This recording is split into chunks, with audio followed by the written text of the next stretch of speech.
حضور اکرم صلی اللہ تعالی علیہ وسلم کی پیدائش سے صرف 55 دن پہلے یمن کا بادشاہ ابرہہ ہاتھیوں کی فوج لے کر کعبہ ڈھانے کے لیے مکہ پر حملہ آور ہوا تھا۔ اس کا سبب یہ تھا کہ ابرہہ نے یمن کے دارالسلطنت سنا میں ایک بہت ہی شاندار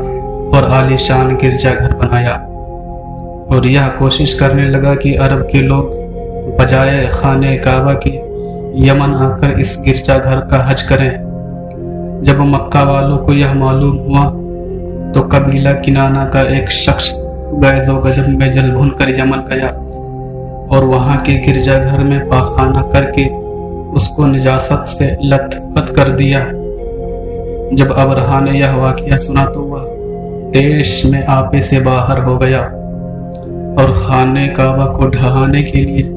ہاتھیوں کی فوج لے کر مکہ پر حملہ کر دیا اور اس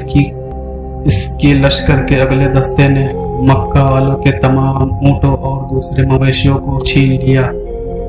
اس میں 200 یا 400 اونٹ عبد المطلب کے تھے۔ عبد المطلب کو اس واقعہ سے بڑا رنج پہنچا،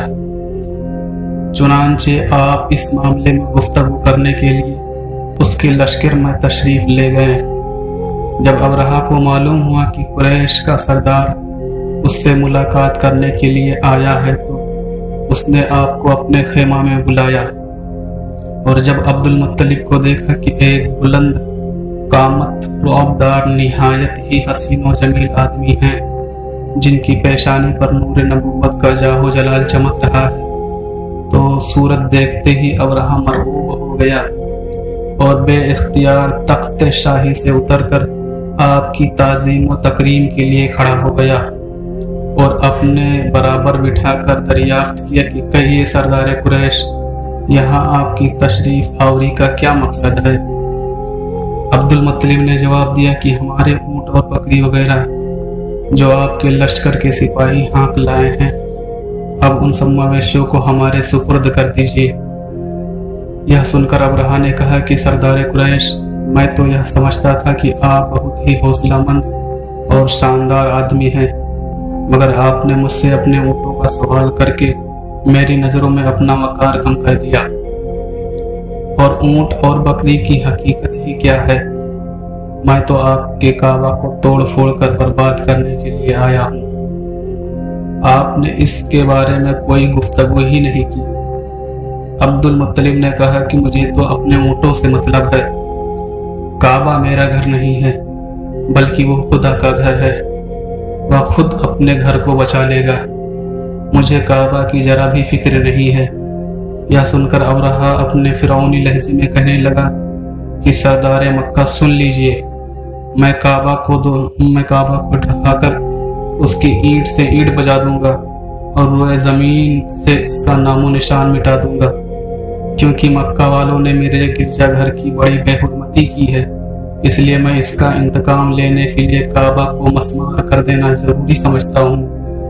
عبد المطلب نے فرمایا کہ آپ جانے اور خدا جانے،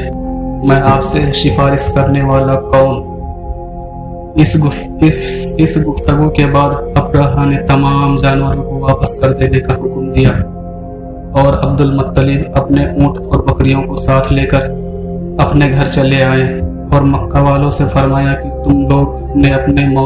مال مویشیوں کو لے کر مکہ سے باہر نکل جاؤ اور پہاڑوں کی چوٹیوں پر چڑھ کر اور دروں میں چھپ کر پناہ لو۔ مکہ والوں سے یہ کہہ کر پھر خود اپنے خاندان کے چند آدمیوں کو ساتھ لے کر خانہ کعبہ میں گئے اور دروازے کا حلقہ پکڑ کر انتہائی بے قراری اور گریہ وزاری کے ساتھ دربار باری میں اس طرح دعا مانگنے لگے، جس کا ترجمہ یہ ہے کہ اے اللہ، بے شک ہر شخص اپنے گھر کی حفاظت فرماتا ہے، لہٰذا تو بھی اپنے گھر کی حفاظت فرما اور سلیب والوں اور سلیب کے پجاریوں کے مقابلے میں اپنے اطاعت شعاروں کی مدد فرما۔ عبد المطلب نے یہ دعا مانگی اور اپنے خاندان والوں کو ساتھ لے کر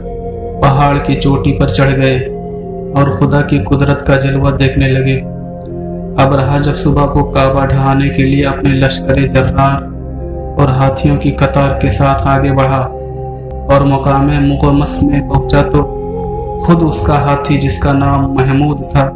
ایک دم بیٹھ گیا۔ ہر چند مارا، بار بار للکارا، مگر ہاتھی نہیں اٹھا۔ اسی حالت میں قہر الہی ابابیلیوں کی شکل میں نمودار ہوا اور ننھے ننھے پرندے جھنڈ کے جھنڈ جن کی چونچ اور پنجوں میں تین تین کنکریاں تھی سمندر کی جانب سے حرم کعبہ کی طرف آنے لگے۔ ابابیلیوں کے دل بدل لشکروں نے ابرہہ کی فوجوں پر اس زوردار سے سنگ بارش شروع کر دی کہ آن کے آن میں ابرہہ کے لشکر اور اس کے ساتھیوں کے پرخچے اڑ گئے۔ ابابیلیوں کے سنگ باری خدا کے قہر و غضب کی ایسی مار تھی کہ جب کوئی کنکری کسی فیل سوار کے سر پر پڑتی تھی